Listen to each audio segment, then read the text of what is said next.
it's £50, £20, £10, £5, whatever you can give. Please give to help people like this so that they can improve their life standard. They can become more healthy and they can be more motivated to go and achieve greater things. Generosity doesn't need an audience. It just needs a heart willing to make a difference in silence. Donate now.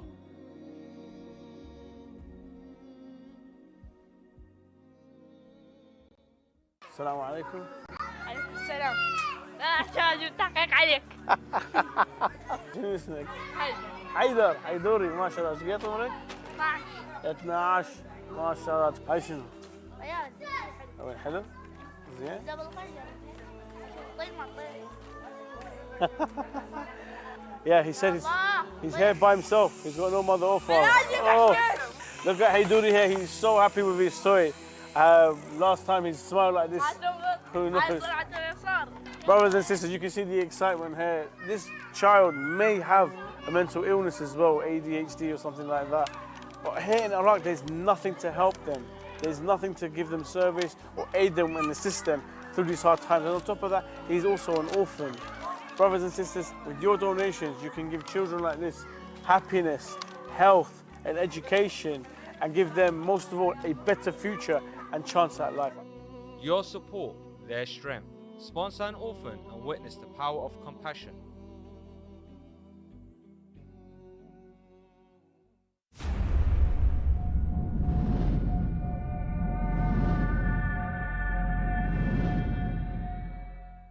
More than 3,000 members of the Shia Hazara community have been killed since September 2011, according to reports. Hundreds of Iraqi pilgrims arrive at the house of Grand Ayatollah Shirazi.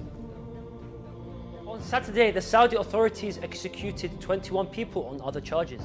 Taliban abusing humanitarian aid in Afghanistan. Shia Rights Watch expresses its condemnation on the targeted bombings in the Iraqi capital Baghdad. There is so much happening that now is the right moment to bring together the biggest stories in one place at one time. It's ambitious, it's a first for the Shia around the world. Join me, Ayoub Nueno, for Shia Waves, live only on Imam Hussein TV free.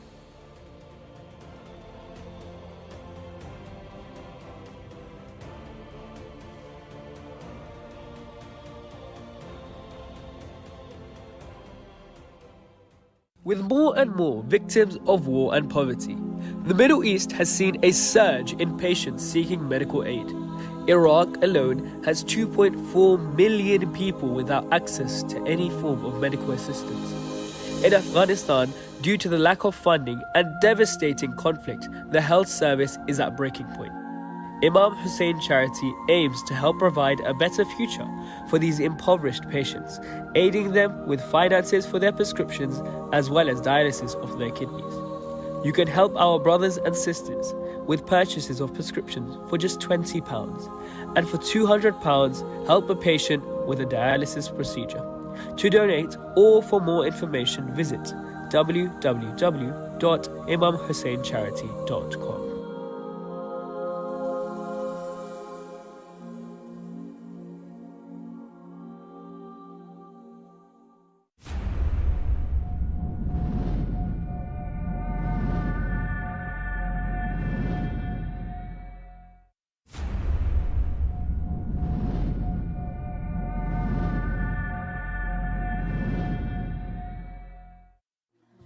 السلام عليكم. أنا اسمي حمود. أبويا ميت. بشر. وأنا أريد فلوس. ومعاي.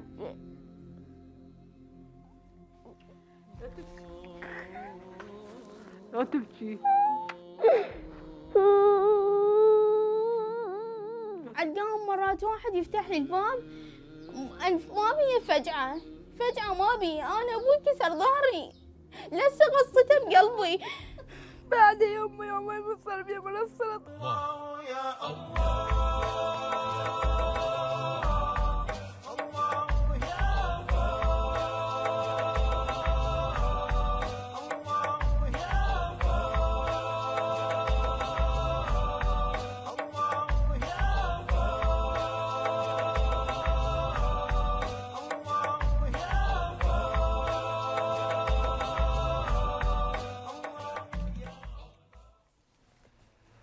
Assalamu alaikum wa rahmatullahi wa barakatuh.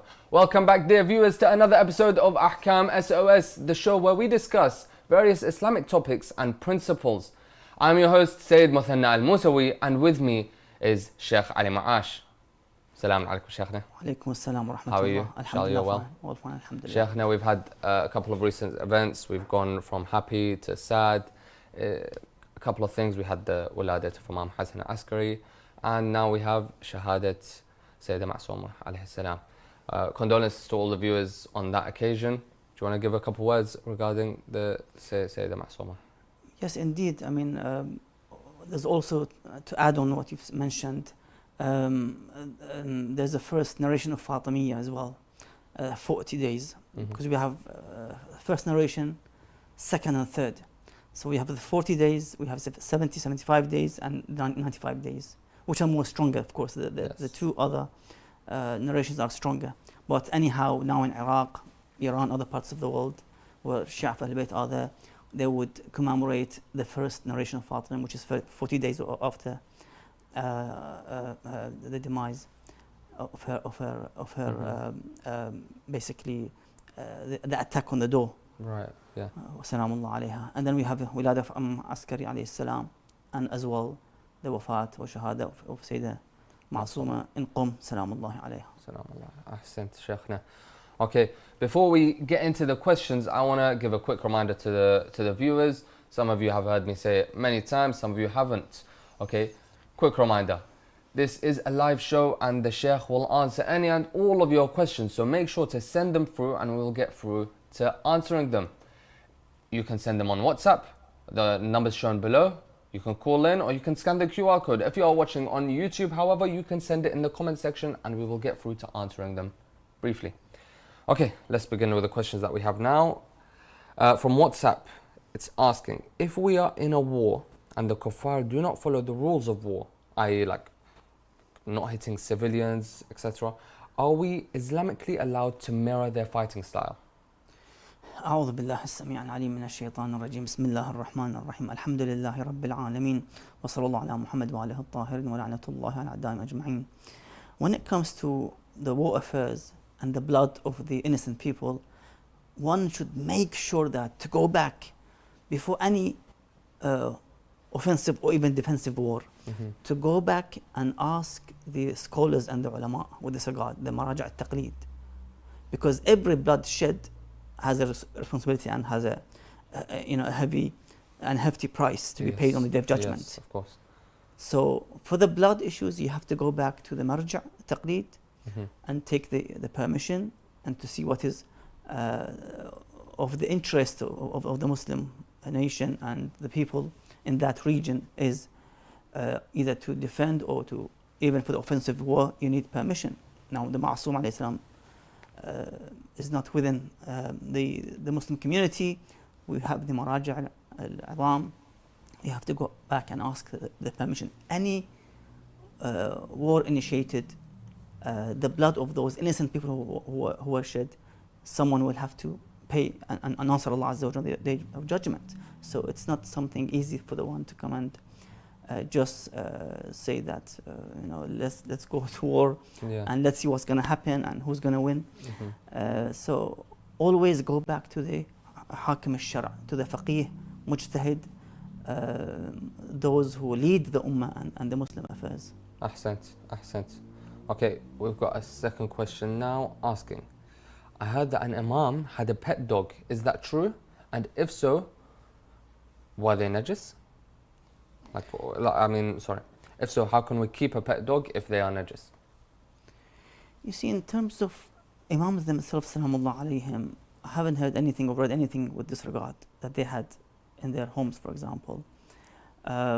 But in those days, they had farms and gardens where they used to plant trees, palm trees, for example, and other vegetables and vegetations.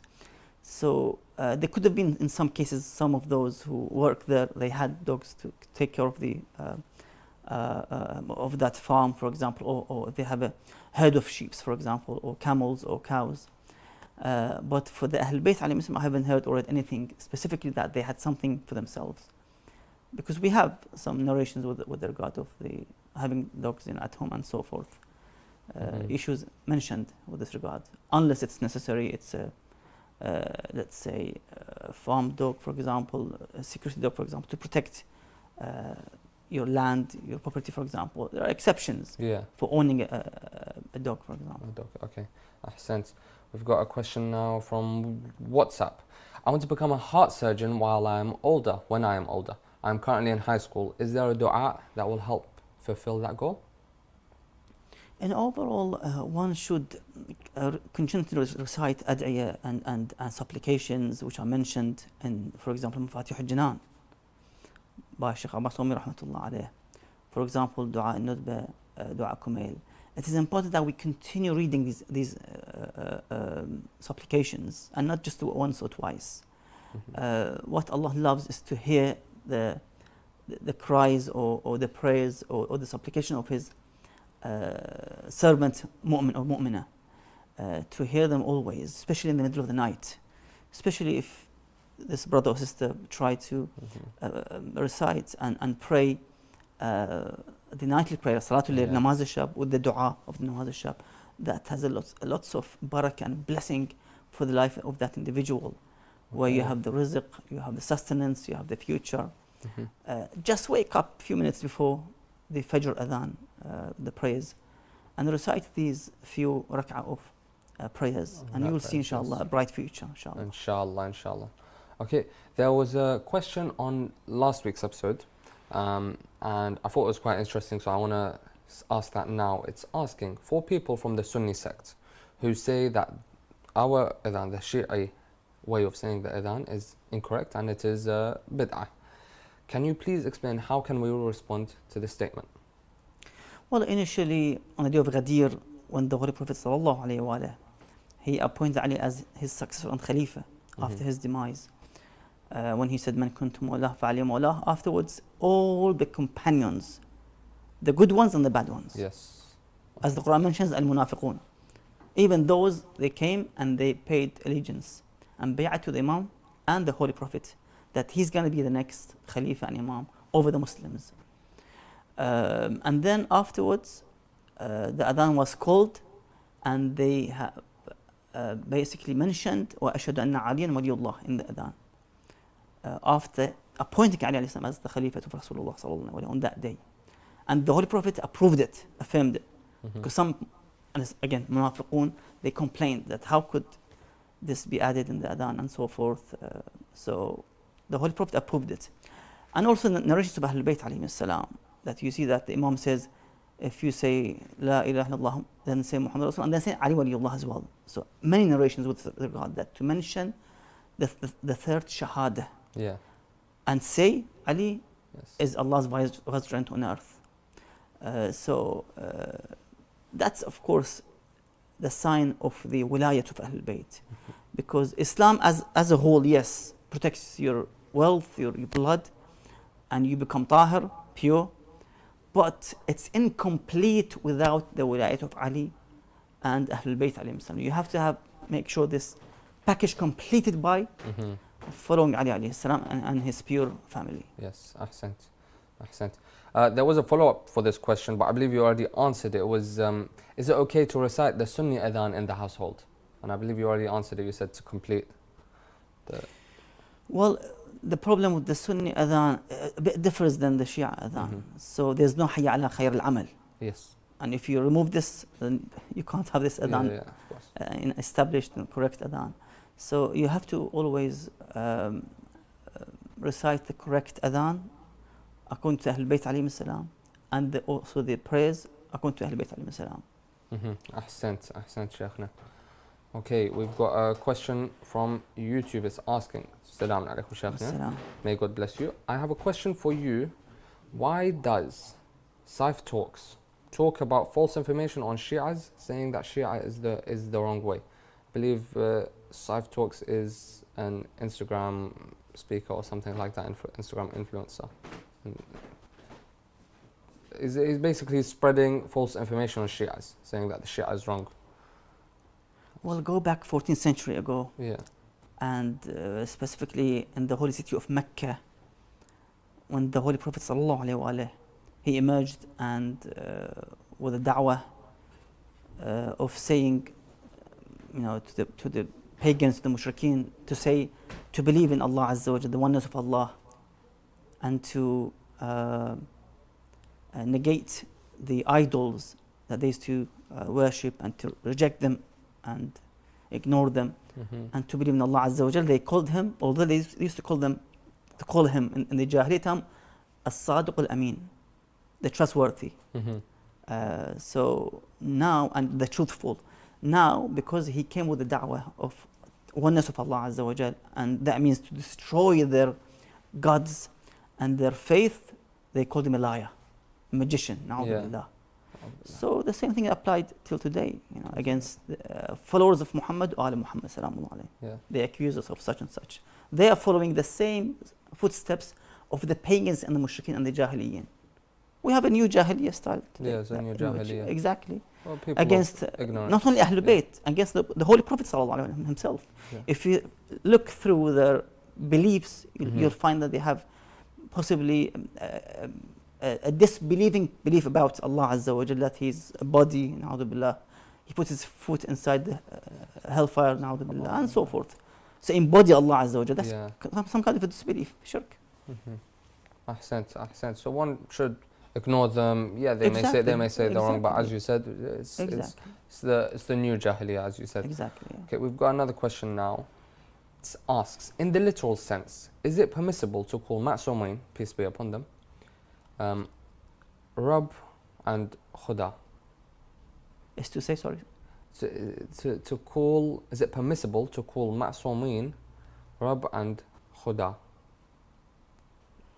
You see, these are words specific for Allah Azza wa Jal. So Khuda means Allah. Yes. God means Allah Azza wa Jal.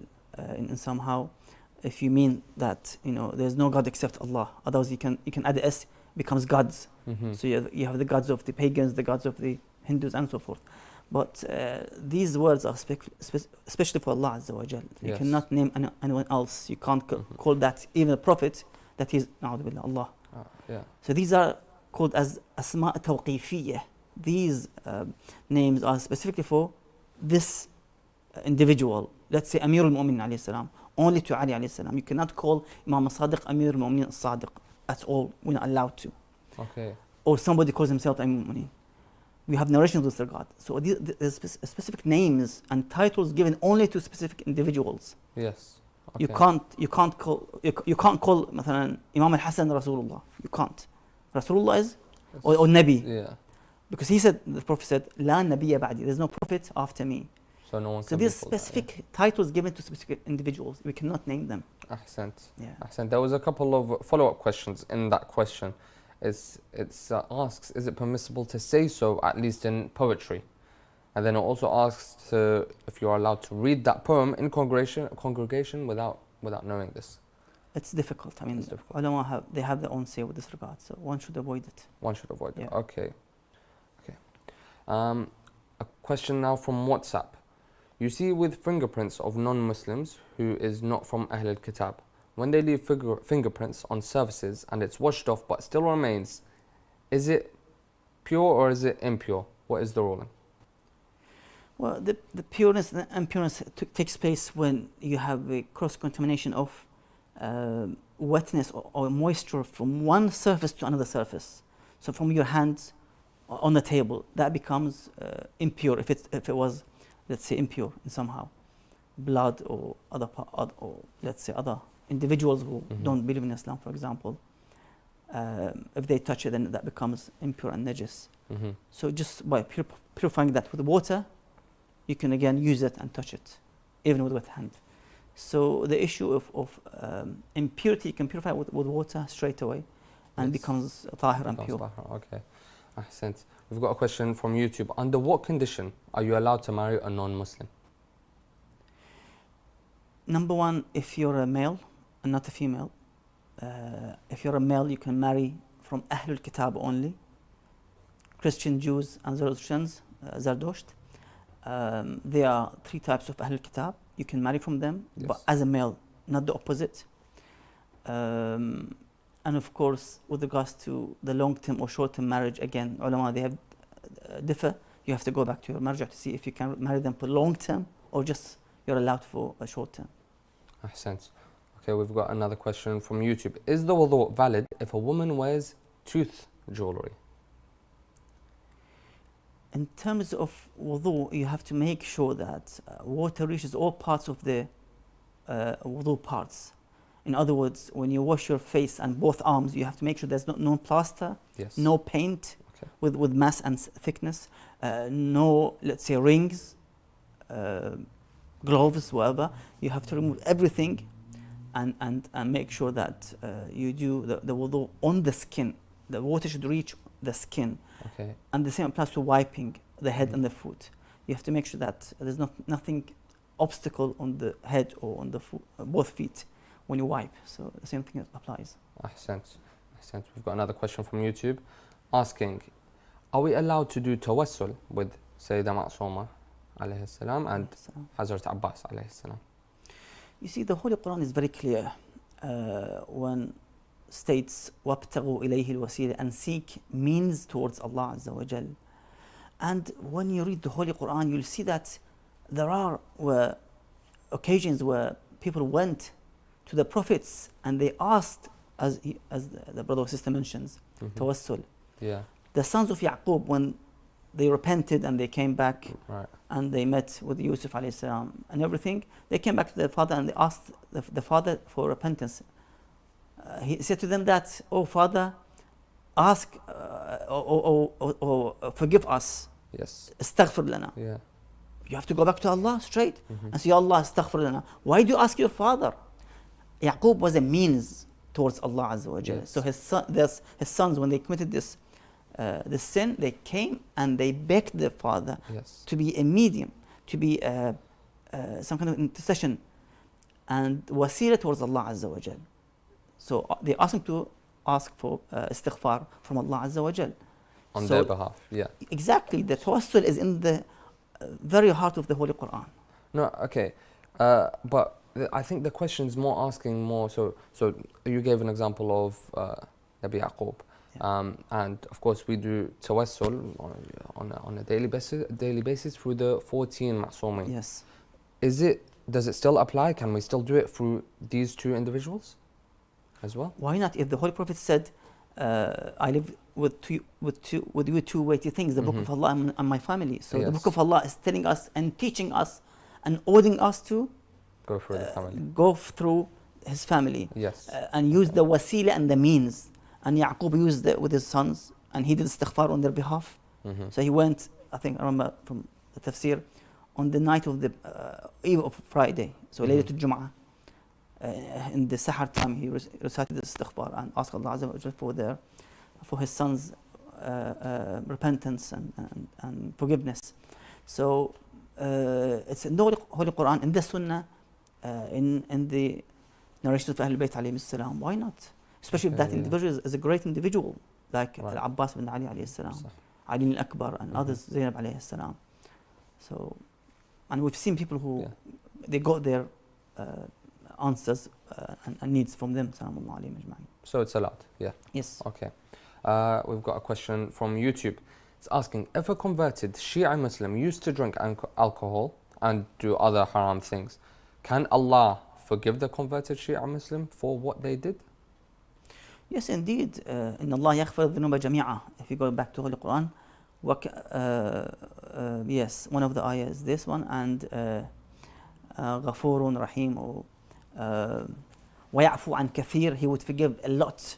So all these sins by repentance, as I've said, as the sons of Yaqub did, although they took the brother almost to be killed in that well, and they sold him with cheap price to be taken to Egypt, and 40 years away from his father.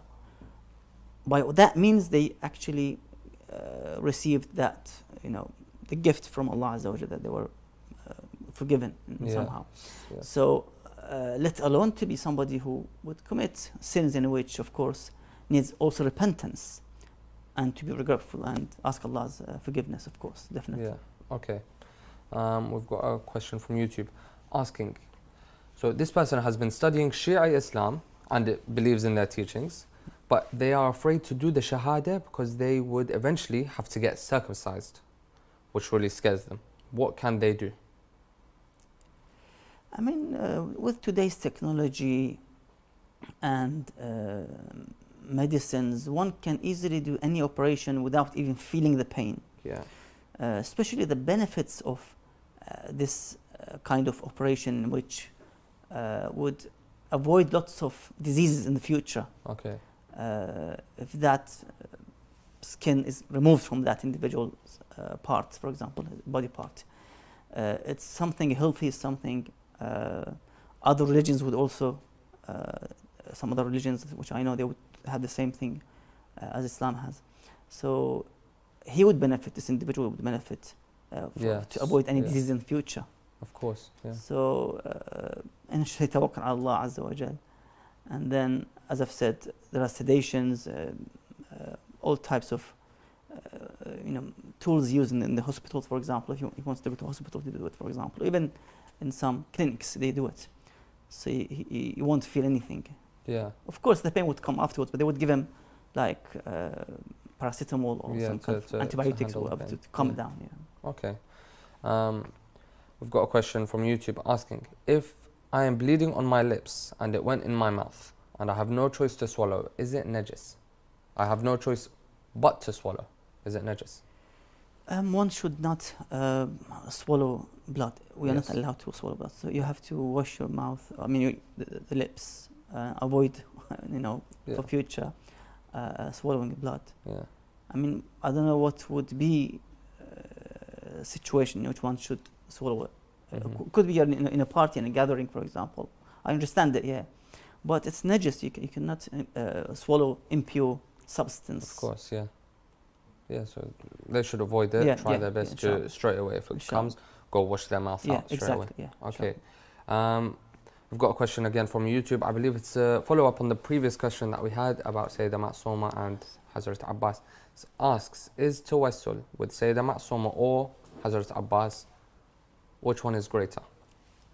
You see, each one have their own beauty and status and the level that they've gained. So, for example, we read in Ziyarah of Sayyidina Ma'sooma alayhi salam, Ya Fatima, اشفعي لي في الجنة, O Fatima, Ma'sooma alayhi salam, intercede for me in paradise, imagine.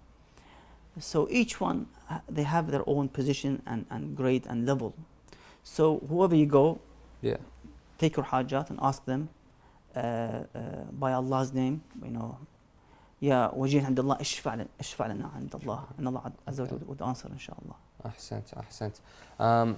To the viewers, we will be going on a short break now, okay? But before that, I believe the Sheikh has a couple of words he would like to say. Yes, indeed. There's a narration by Imam Amir al-Mu'minin Ali alayhi salam. He divides the people into three categories and types. Okay. He says that الناس ثلاثة. People are three types. Yes. عالم رباني, a scholar or alim who nurtures people, students who would guide the people in somehow. Of course, the ulama are Ali Muhammad salamu alayhim initially, and then you have the fuqaha and others by the delegation. عالم رباني ومتعلم على سبيل النجاة, and those who seek knowledge, seek to be saved from the hellfire, to seek salvation. They try to learn, and most of us or all of us are on this path. متعلم على سبيل. That's why we have Ahkam show, and we have viewers who would ask us and discuss with us many issues. That we try to learn from Ahlul Bayt alayhim salam, learn from the Holy Quran, our Ahkam, our beliefs, and so forth. So the second type, alhamdulillah, most of us are on this track.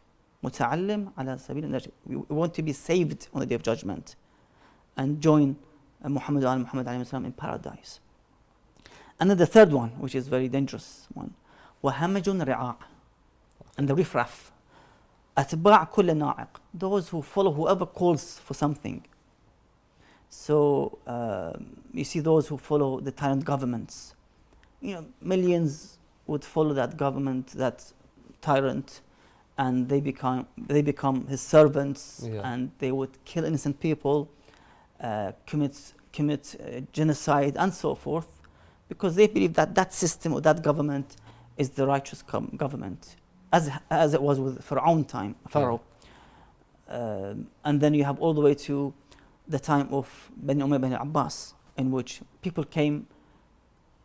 they claimed to be Muslims, but they joined the army of Yazid and killed the grandson of the Prophet Imam Hussein alayhi salam. At least 30,000 were in Ashura.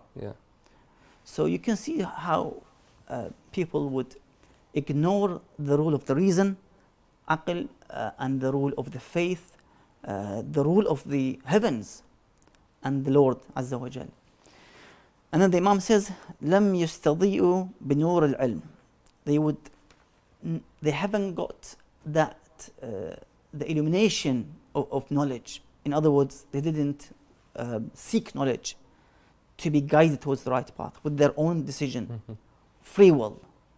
They chose to be on the wrong path, on the wicked path. وَلَمْ يَلْجَوْا إِلَى رُكْنٍ وَثِيقٍ. And they wouldn't go and get their knowledge, or they wouldn't incline towards a strong, let's say, source like the Holy Prophets and the Quran and Ahlul Bayt alayhim salam. They ignored them. And they went and followed the tyrants and non-righteous people as a result. Okay. So we would ultimately be we would want to be one of the first two. Of course, the Alim Rabbani, as I've said, initially Ahlul Bayt alayhim salam, Alim Rabbani, and the Fuqaha, inshallah, would follow suit. And then Muta'allim ala sabil najat, those who seek knowledge, try to learn, is us, most of us, inshallah. Ahsant, Shaykhna. Thank you very much to the Shaykh. Thank you, Shaykhna, for those amazing words of knowledge. To the viewers at home, this is the best time to send in your questions. We are on a break, so this is again the best time to send in your questions. You've got the WhatsApp number below, you've got the phone you can call below, you've got the QR code you can scan below to send in your questions. If you're watching on YouTube, you can send in your questions in the comment section, and we will get through to answering them, inshallah. So stay tuned, and we will get through to answering your questions after the break. Assalamu alaikum. I have a question regarding keeping pictures of scholars. Is it permissible to plant trees by or over Islam the established based on peace and non-violence? Is it permissible to collect donations for charity projects from Is it permitted to consume canned food imported from non-Muslim countries? Is there an issue for men looking at non-Muslim women? To have your questions answered live, WhatsApp us on +44 7415 092155.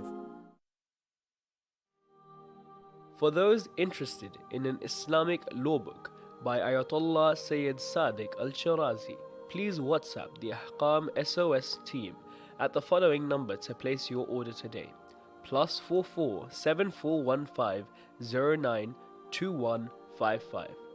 The Islamic law book, available exclusively in hard copy, contains religious questions answered by Grand Ayatollah Sayyid Sadiq Al-Shirazi. Order your hard copy today.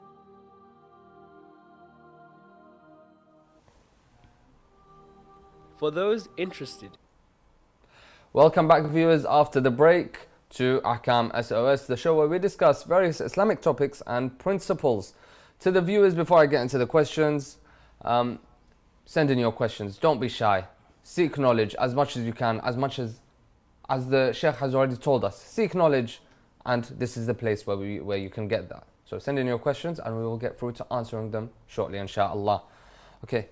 We've got a question from WhatsApp asking, is it permissible to use beef tallow, shahm, for skincare, and does the cow have to be slaughtered Islamically? Bismillah ar-Rahman ar-Rahim.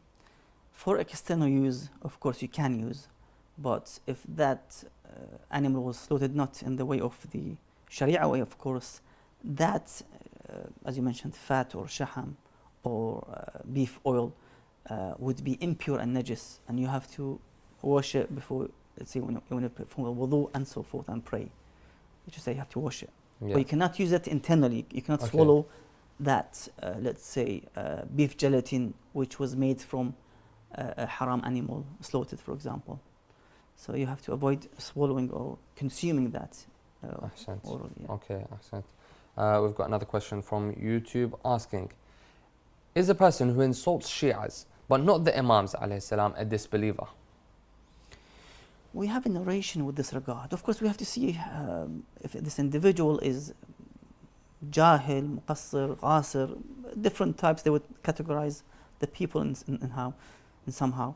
But in overall, the Imam says that the one who is nasibi is the one who, an-nasib li shi'atina, the one who shows enmity, animosity against our Shia. Yes. So it's like the Shia in the middle. They get the accusations and the curses and the swears, but they actually they are nasib in this way, because at the end of the day they end up following Ahlul Bayt alayhim salam. Why they are being cursed in this way and insulted? Because they follow Ahlul Bayt alayhim salam. So the Imam says an-nasib li shi'atina, the one who is nasib is the one who attacks our Shia. Right, yeah. Right. Okay, we've got a question from WhatsApp. Will we experience this state of barzakh with our ruh or with our nafs? Well, this is a detailed discussion with regards to the life after death. Ulama wrote different books with this regard. Manazil al-Akhirah, I think Sheikh Abbas Qummi, the book of Jami' al-Sa'adat, other books that talks about, the life after death. Just briefly, I'm going to mention it. Number one, we have life in the barzakh. So after death, you'll be given a barzakhi body, let's say, because your body, your flesh or your bones will stay in the grave for 30, 40 years, and then they will, vanish and dissolve and disappear. So you'll be given a barzakhi body. Okay. For your soul. Yeah. Will be shaped in a barzakhi body. And then on the Day of Judgment, when the humanity is called for Resurrection Day and the Qiyamah, of course, you will join with your ruh. The body will join with the ruh. Okay. So yes, Day of Judgment we have, as they call it, الروح والجسد. So both would, the body and the soul would be joined together on the Day of Judgment for the hisab on the Qiyamah. Okay, ahsant Shaykhna. We've got another question from YouTube asking, so this person has heard that it was impermissible to be assisted during wudu. So it's just clarifying, so you're not allowed to ask someone to pour water in your hands from a bottle of water. You see, what is important, that the acts of the wudu, you do it. So you have to wipe, you wash your face. Because the tap water would do the same thing. So the tap water is like a system in which pouring, especially the automatic ones, you just put your hands and you have water is poured on your palm, and you start to wash. What is important, that you do not allow anyone to wash or wipe on your face with you or anything. Yeah. No, so it's fine to have someone to pour the water into your hands, and then you can do the wudu. I'm not sure if this is makruh or not makruh. على كل حال, it's mentioned in the fiqh. Okay. Another question from YouTube asking, is the wudu still valid when you have your socks on? You have to remove the socks and you have to wipe on the skin. This is a condition for someone who is in a normal situation. You have to wipe on the skin. Yes, if you have injury, for example, bandage, that's a different issue, of course. But if it's a normal case, you must wipe on the skin, either the head or both feet, and you have to wash on the skin both arms and face. Ahsant. We've got a question from YouTube, an interesting one, asking, could the war in Palestine be a sign of Imam Mahdi? You see, since the times of Imam alayhi salam, they used, Ashab would ask the Imam, is it the time, for example, the rise of the Abbasids, for example, or let's say the Ottomans afterwards, and then the rise of the IS in Iraq just recently, 2016, 17, and they had black flags, because one of their signs that those who with black flags would rise, and that would be the sign. We cannot time or give any clue with this or sign with this regard. The knowledge is with Allah Azza wa Jal. Yes. When is it? We don't know at all. But of course, we have to pray for the people, the innocent people who are being killed in the Middle East, and ask Allah Azza wa Jal for the relief of the injured ones, and to save those who are in a critical condition. Okay. We've got a question from YouTube. It's asking also about wudu. Can you close the sink or the bottle while you are doing wudu with your wet hands? If there isn't much water on the tap or on the sink, it should be fine. It should be fine. Yeah. Okay. So we've got a question from YouTube. They say that they are a Sunni. They just want to clear up some things. Do you guys, as in us Shia, believe Uthman changed the Quran? You see, Uthman, when he came, there are a couple of versions of the Holy Quran in Medina, I think. So he collected them, he burned them, and he kept one main copy of the Quran. So he got one unified, let's say, version of the Quran. That is mentioned, of course. In anyhow, we believe that this Quran that we have today is exactly how it was revealed on Rasulullah sallallahu alaihi wasallam. What has been, let's say, concealed from the reality, or let's say been changed, is the tafsir and the ta'wil. So when you go back to the exegesis of the Quran or the ta'wil of the Quran, they have changed it. Yes. But the actual Quran, the wordings are exactly the same as it was revealed on Rasulullah sallallahu alaihi wasallam. So we don't believe in tahrif al-Quran. We don't believe in Quran's fabrication at all. Okay. So, yeah. Yeah, ahsant Shaykhna. To the viewers, I would like to give a quick reminder. This is a live show and we are answering any and all of your questions. So make sure to send in your questions and the Shaykh will get through to answering them. It's very easy to send in your questions, very simple. You've got the WhatsApp number below you can send a message to. You've got the phone number you can you can call in. And you've got the QR code, which once you scan it, takes you to our WhatsApp and you can send a message there. If you're watching on YouTube, however, you can send in your questions in the comment section and we will get through to answering them, inshallah. Okay, we've got a question from YouTube now, Shaykhna, asking, in which books can you gain a lot of knowledge about Islam? Well, it depends where you want to start initially. You want to start from the Holy Quran, of course. Recite the Holy Quran. If you don't speak Arabic, translation first.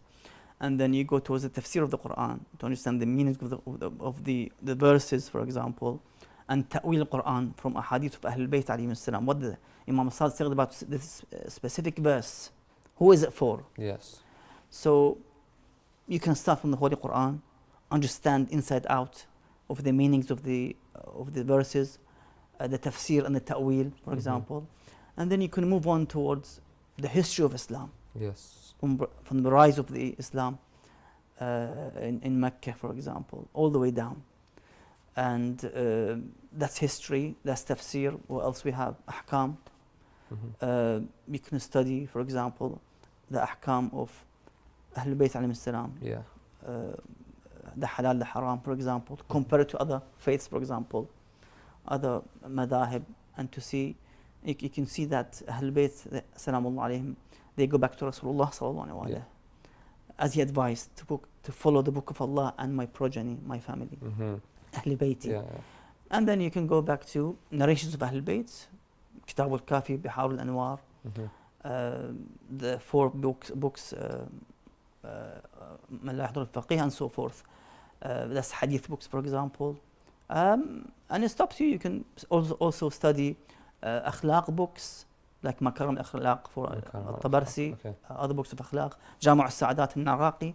So it depends what is interest. Some people like history, some people like tafsir, some people like ahkam, some people like aqaid, Islamic beliefs. Good start. To believe in oneness of Allah, understand the tawheed of Allah Azza wa Jal. Is Allah a body, as some Ahlul Sunnah say? That وَجَاءَ رَبُّكَ, Allah comes on the day of judgment. We will see Allah, for example. وجوه يوم النظر إلى ربها ناظرة. They say you will see Allah on the day of judgment. So to compare, what is the correct and true tawheed? Is it with Ahlul Bayt or others? So it needs a lot of work, lots of readings. We've got another question from YouTube asking, is a woman allowed to wear a nose piercing? anything that would lead towards the subject of zina and beautification would be forbidden. Because the Quran says, وَلَا يُبْدِينَ زِينَةً, and do not show your beauty, beautification. That would eventually would be haram, so they have to remove it. Okay. Is that the same thing with makeup? Exactly. Makeup, tattoo, as you said, earrings, for example. Of course, she has to cover both ears. Yes, of course. But anything would be as a beauty would be forbidden. Ahsant, Sheikhna. We've got another question from YouTube asking, is coke and smoking haram? You see, there's no evidence from the Quran or Sunnah or Ahlul Bayt alayhi salam narrations that this kind of consuming of drinks or smoking would be forbidden unless it has an immediate effect and let's say fatal result. For example, drugs, which are forbidden. Of course. Or alcohol, which is in the Holy Quran, for example, and causes drunks and so forth. So that needs evidence. That's why some ulama would say, smoking would be discouraged and makruh and not discouraged haram. and makruh. Yeah. Okay. So I believe when they said coke, I believe they were more talking about the drug. It could be about the drink, but I think about the drug as well. It does as cause I've said, immediate. the drugs is haram. As I've said, it's forbidden. Yeah. But smoking normal cigarettes, for example, of course, is discouraged. Yes. According to some opinions, that one should avoid smoking because that has a long-term effect. You see, because it has a long-term effect, you cannot say it's forbidden. Otherwise, drinking fatty foods would have long-term effects. Drinking fizzy drinks, again, the same issue. Yes, of course. Sugary drinks, sweets, gelatines. I mean, the same thing applies to other foods and drinks. So you cannot say all these are forbidden because they have, in a 30, 40 years' time, would cause na'udhu cancer or, I don't know, blood pressure and so forth. So you cannot say, because there's no evidence with this regard, as I've said, to make it haram. Okay. Because it's a long-term issue. Of course. Okay, we've got a question from YouTube asking, is it allowed to separate the prayers? As I've said before many times, that if you want to separate a prayer, you may have to sit on the prayer mat and perform all the tasbihat, all the dhikr and supplications until the asr time, for example, if it's the dhuhr, and then you stand up and you pray. I don't think anyone would sit an hour and a half and do dhikr and dua and so forth and waiting for the next prayer. Because the Holy Prophet ﷺ, he joined both prayers without any reason, as mentioned in the non-Shia books. One of the books mentioned that he joined the salah without any reason, without rain, because they say if it's raining, then you can join them. If you're in trouble, you can join them. But the Prophet, he joined them, both salah, without any reason. Without any reason, and it was completely fine. Exactly. Okay, we've got a question from YouTube. It says, according to Ayatollah Sistani, if someone was unaware that an act would invalidate the salah, even though someone did it, is he obligated to repeat the salah when he gets the knowledge about it? You see, it depends on the condition and the actual issue of the salah. Because the ulama, and even Ayatollah Sistani would also mention that there is a qasir and muqassir, somebody who absolutely doesn't know about this issue, and somebody who knows that he needs to ask, but he just ignores it. So qasir and muqassir, again, if he's qasir, there's no need for him or her to repeat the salah, for example. If muqassir, they need to repeat the salah. It depends on the mas'ala itself. What kind of issue is it, for example? Is it to do with the najasa, for example, impurities? Is it to do with the accent in the prayers? Did he miss ruku'? Because if you miss one of the arkan, one of the bases of salah, like ruku', sujood, both sujood, takbiratul ihram, if you forget these, even if you're ignorant about it, you have to repeat the salah, for example. You have to, So sometimes even those who are qasir or ignorant, they cannot, ignore it, and they have to repeat some of these acts. Okay, ahsant Sheikhna. We've got a question from YouTube asking, do Shi'as believe that Ali and Muhammad is نفس الله. As I've said before, that we have a creator and a creation. Yeah. And Allah Azza wa Jal, who is the creator, according to the Holy Quran, nothing is like Allah Azza wa Jal. Nothing. لَيْسَ كَمِثْلِهِ شَيْءٍ. And we say in the Salah every day, how many times? I don't know, 10, 17, 18 times, I don't know how much. We say, وَأَشْهَدُ أَنَّ مُحَمَّدًا عَبْدُهُ. Initially, he's Allah's servant. Then he's a Rasul, وَرَسُولُهُ. عَبْدُهُ. This is a status given to Rasulullah sallallahu alaihi wasallam. This ubudiyya is a great status given to the Holy Prophet sallallahu alaihi wasallam. So there's no such thing. As if these are accusations of those who are enemies of Ahlul Bayt alayhi salam, would accuse the Shia of Ahlul Bayt and Ahlul Bayt that you consider them as gods and so forth. Na'udhu billah. Yes, they are the best of the creation, but Allah is the ultimate, is the the creator, yes. and nothing is like him. Yes. Ahsant, Shaykhna. So, to the viewers, we have now reached the end of the episode. However, I don't want to skip this final questions because I really like this question, so I would like to ask the Sheikh about it. It's a question from YouTube asking, the first creations that Allah made, were they the 14 Ma'sumin, the Ahlul Bayt? Yes, indeed, numerous narrations in the Kitab al-Kafi and other books of Shia that the first thing Allah created is the nur of Muhammad wa Muhammad sallallahu alaihi wasallam. And the hadith I've mentioned a couple of days ago, that the Prophet said to Jabir ibn al-Ansari that أول ما خلق الله نور نبيك يا جابر. The first creation was my creation. Before Malaika, before any creation, that he first created the nur of Muhammad sallallahu alaihi wasallam and his family sallallahu alayhim. Indeed. Ahsant, salam alayhim. Ahsant, Shaykhna, thank you very much for answering all the questions and for guiding to the viewers to seek knowledge and to understand more about their religion. Thanks to all the viewers for tuning in, for learning more, for, again, as I said, seeking knowledge. If you would like to send in any more questions, carry on sending them in and tune in onto our next episode on Wednesday, this Wednesday at 7 p.m. Make sure to tune in. See you there, inshallah.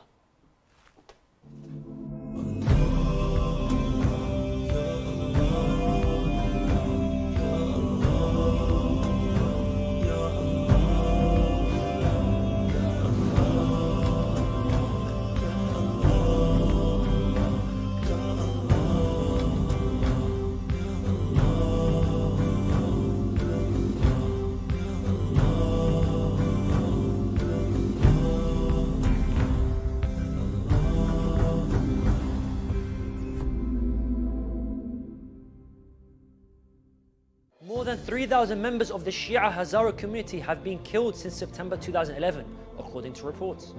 Hundreds of Iraqi pilgrims arrive at the house of Grand Ayatollah Shirazi. On Saturday, the Saudi authorities executed 21 people on other charges. Taliban abusing humanitarian aid in Afghanistan. Shia Rights Watch expresses its condemnation on the targeted bombings in the Iraqi capital Baghdad. There is so much happening that now is the right moment to bring together the biggest stories in one place at one time. It's ambitious, it's a first for the Shia around the world. Join me, Ayyub Nueno, for Shia Waves, live only on Imam Hussein TV free.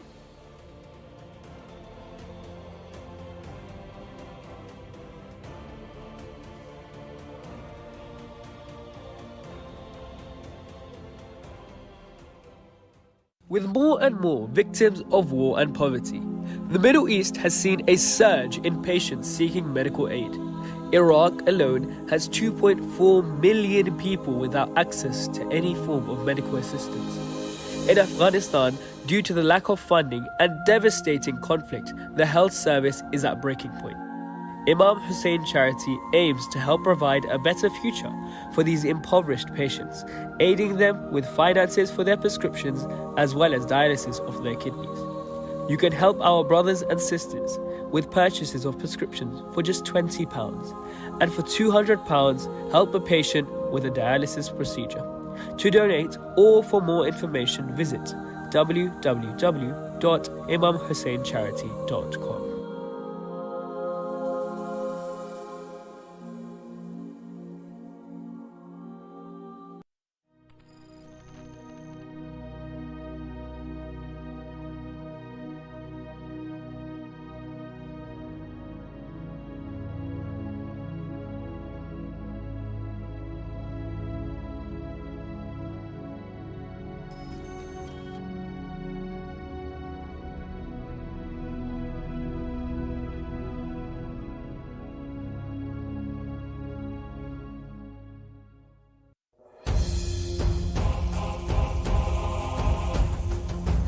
Inspired by the teachings of compassion and humanity from the Ahlul Bayt, peace be upon them, and following the guidance of Grand Ayatollah Sayyid Sadiq Husseini Shirazi, and with his permission to allocate religious dues and the Imam share from Khums, the grand campaign Together for Lebanon's Relief has been launched by the Misbah Hussein Cultural Charitable Foundation in collaboration with the Imam Hussein Media Group and IHC organization.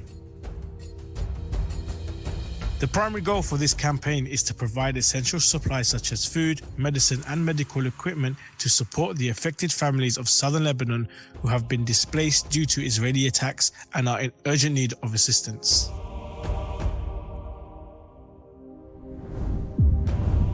You too can play a part in alleviating the pain and suffering of Lebanon's war-torn Shia community by joining this humanitarian initiative. Join the Together for Lebanon's Relief campaign today.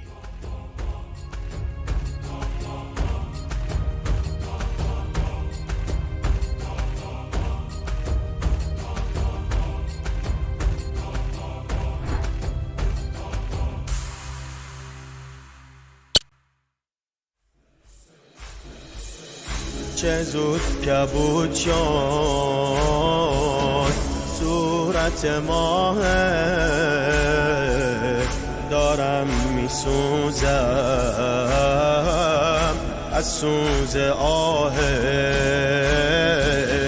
اینقدر زیاد روی زمین نشین جون حسن یکم دووم بیار اینقدر از دیوار کمک نگیر دست تو روی شونه هام بذار طاقت بیاره همه هست هیدر چند تا قدم مونده تا خون مادر آروم بیا ای گل یاس پرپر مادر یا زهرا یا زهرا یا زهرا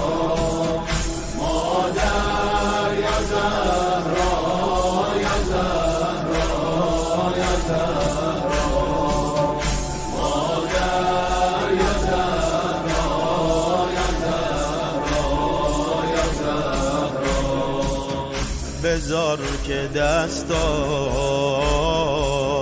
رو من بگیرم چشات شده تار برات بمیرم نمیتونم باور کنم چطور ریختن سرت یه عده بی حیا با ضربه غلاف تو رو زدن خوردی زمین با ضربه های پا اهل مدینه که نامرد و پستن تو اوج نامردی راهت رو بستن گوشواره ها تو کوچه شکستن مادر یا زهرا یا زهرا یا زهرا مادر یا زهرا یا زهرا یا زهرا مادر یا زهرا یا زهرا یا زهرا